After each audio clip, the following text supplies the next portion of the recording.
So if there is a video that you need to watch all the way through from beginning to end that is jam-packed with useful information, it is this video. I guarantee it.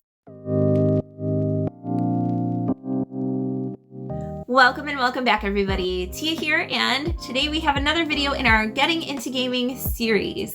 This video covers a topic that is near and dear to my heart. This is going to be my top 5 tips for teaching games. As you all know, I'm very passionate about board games, but I'm also very passionate about teaching. And I think whether you are a newcomer to the hobby or a seasoned veteran, one thing that we all share is a love of board gaming and on some level, a desire to share that love with other people. So if there is a video that you need to watch all the way through from beginning to end that is jam-packed with useful information to help you enjoy the board gaming hobby and bring more people into the hobby and get the best experience possible, it is this video. I guarantee it. Be sure to hit that subscribe button. Just go ahead and click a thumbs up because I know you're gonna love this video. Trust me. And without further ado, let's get started. My top 5 tip is one that's really easy to implement and shouldn't take too much preparation on your part, and that is using outlines and reference materials provided with the game while you're teaching. A lot of publishers these days will include either a card or maybe on the back of the rules, a quick summary or a chart with an outline of the flow of the game.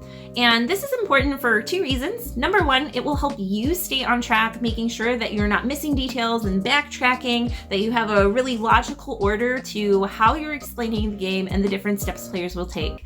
Number 2, it's really going to help out the people learning the game as well. They're going to have something concrete that they can refer back to throughout the game and while you're teaching. I always point this out to people. I'll set it out in front of them, and during teaching, I'll say, okay, so now if you look at your reference card that's in front of you, you can see that step 1 is going to be, the gathering phase or what have you.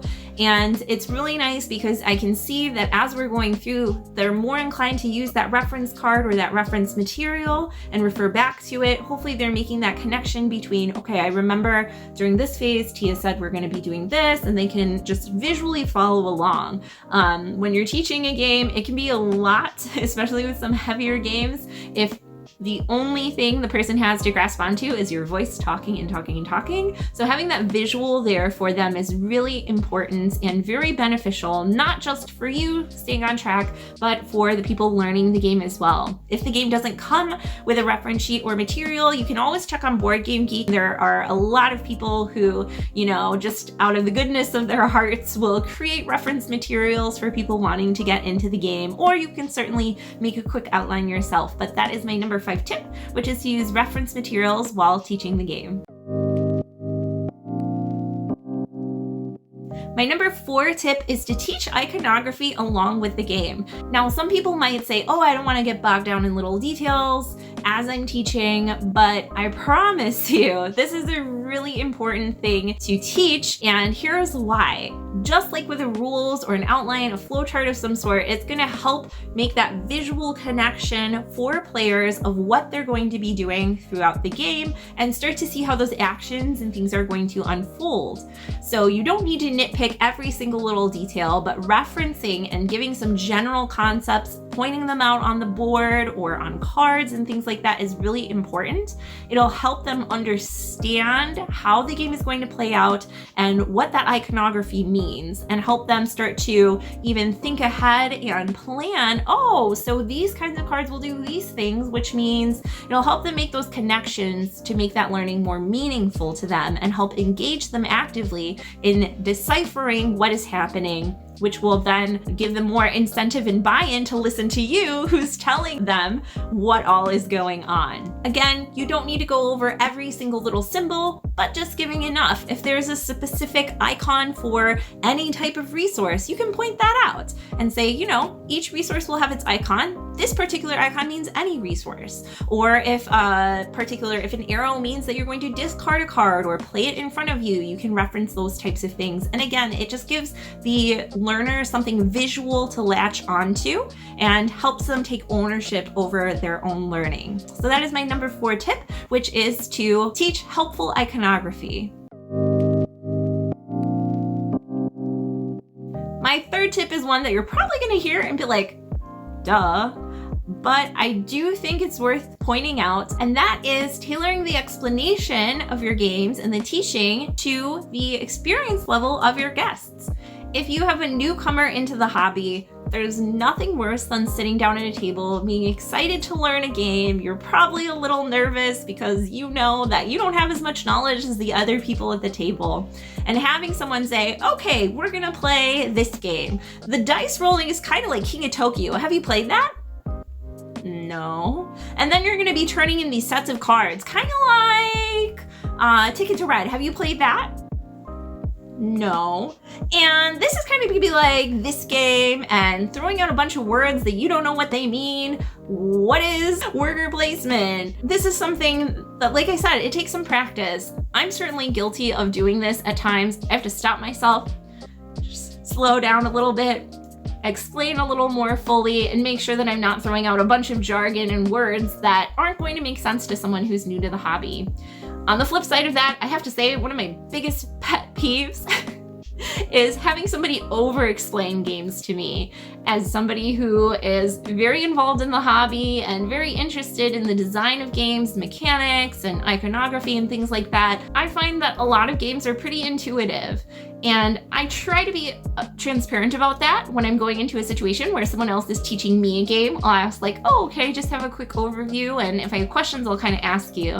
And oh, I can't tell you, sitting down and having someone explain to me every little step, giving me example after example after example, when I already can see the examples and strategies for me in my head. I do appreciate the effort. However, it's really important to keep the experience of the players sitting across from you in mind when you're explaining those games on both ends of the spectrum. Again, this might seem like something that is so obvious, but the number of times that I've seen it done wrong or seen situations where it could be improved, out the wazoo. So it's something that you should really stop and consider before teaching a game to a group or to a particular set of gamers, and that is to tailor your explanation to the experience of the other players. Going along with tip 3 is my second tip, which is to teach reactively. Now, obviously, you want to have some sort of a plan of what you're going to be doing before you go and sit down to teach a game. However, things don't always go according to plan. Maybe you're teaching a game to someone who's never played a board game in their life, but you're finding that they're picking up on it really, really quickly. It's up to you as the teacher to monitor, read the room. Teaching isn't just about the material that you're covering, it's about the people that you're teaching and how you're going to connect with them and help them learn best. So this is a really important step. You can plan all you want, but in the moment, it does take some practice, but in the moment, if you can be aware of what the other person is thinking, how they're feeling, if they look confused, if they look bored, then you need to change up your strategy.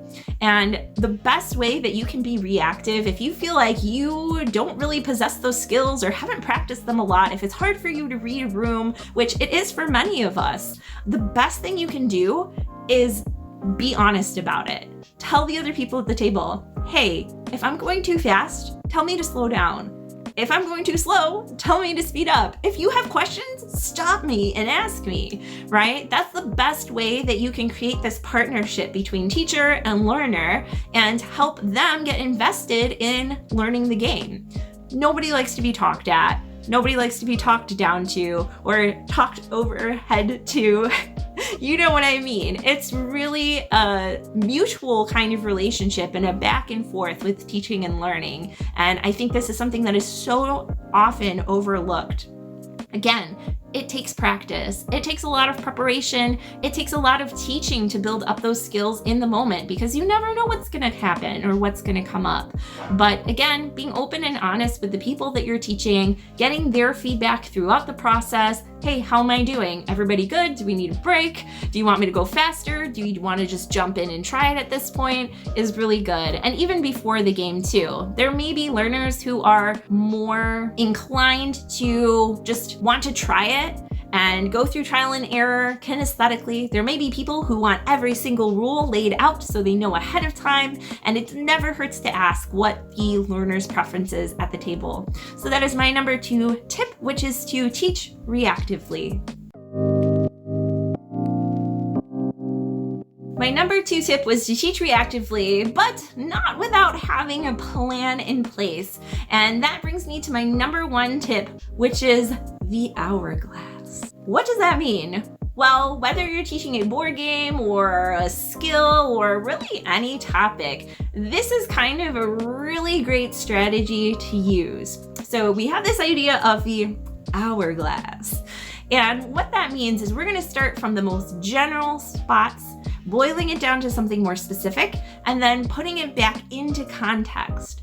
That pattern and flow will help your learner kind of go along and grasp concepts as they go without missing any of the big details, and will help them then put it into practice before beginning. So the largest part of our hourglass up at the tippy top is going to be an overview of the game. And this is something I'm very guilty of, but just talking about what is the general goal of the game.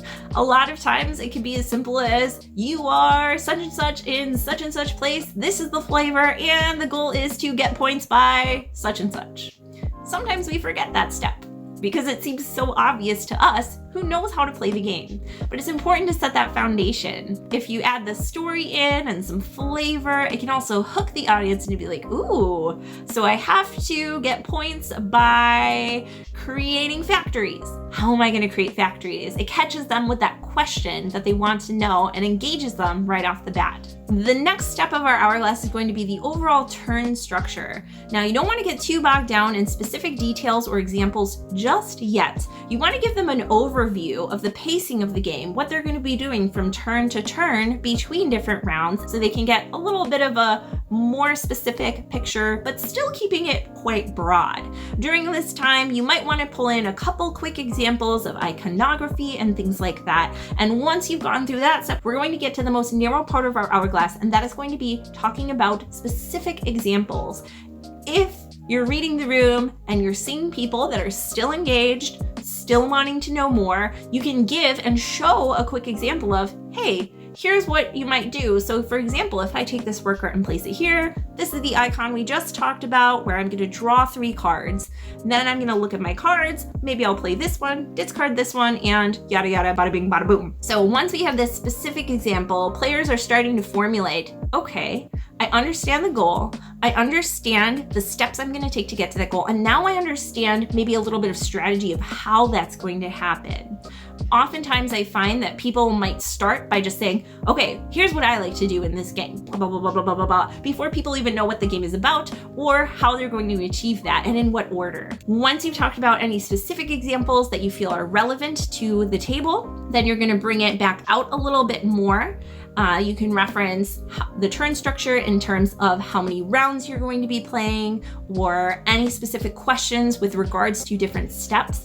And then you're going to bring it back to the overall overview. This might be where you give some general strategy tips of like, you know, since we're trying to do this and get factories, usually the pacing, maybe in the first round or 2, I like to start doing these things to get me towards that goal. So again, this is a lot. I find that this general hourglass shape really helps to engage learners and make sure that you're not spending too much time on little nitty-gritty specifics, and also providing context in a way that makes sense for the people learning the game. You want to know the win condition. That's everybody's first question. You want to know how to get there. You want maybe a little bit of strategy and an example of how that'll play out, and then just a reminder of like, all right, so here's what we're doing. Get ready to dive in. So that is my number 1 tip, which is to use the hourglass structure when teaching. So there you have it. Those are my top 5 tips for teaching board games. If you found this video helpful or enjoyable, please feel free to subscribe if you haven't already. You can also like the video to help it get out to a wider audience. Like I said, I'm very passionate about board gaming, very passionate about teaching. I think being able to teach games well is the kind of overall best way to get more people into the hobby and enjoying board games, just enhancing that experience tenfold. So if you found this video helpful, feel free to share it with everybody that you know. I hope there are some really good tips in here for you and that you found at least one tip that will help you moving forward. Thanks again so much for joining me, and I will see you next time. Bye.